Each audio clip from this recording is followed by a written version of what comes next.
If you're looking to add a rain effect to your video, whether it's for a moody atmosphere or to give it that classic rainy day vibe, I've got you covered. Let's dive right in. First, open up your project in InShot and select the clip where you want to add the rain effect. This could be any video clip you're working on. Once your clip is selected, tap on Effect from the toolbar at the bottom of the screen. This will open up all the available effects you can apply to your video. Make sure you are in the Effect tab, where you can see all the different categories of effects. Now scroll over to the Weather tab, which is where you'll find all the weather related effects like snow, fog, and of course rain. Tap on Rain to apply the effect to your clip. Once the rain is added, you'll notice that there's a value slider at the bottom of your screen. This is where you can control how intense you want the rain to be.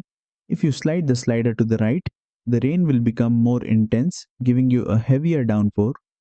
If you slide it to the left, you'll get a softer, light drizzle. Adjust the slider until you get the amount of rain that suits your video perfectly. Once you're happy with the rain effect, tap the check mark to apply it, and that's it.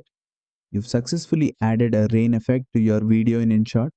It's a simple but effective way to enhance the mood and make your footage feel more atmospheric. If this tutorial helped you out, don't forget to give it a thumbs up, share with your friends, and subscribe for more InShot tips and tricks.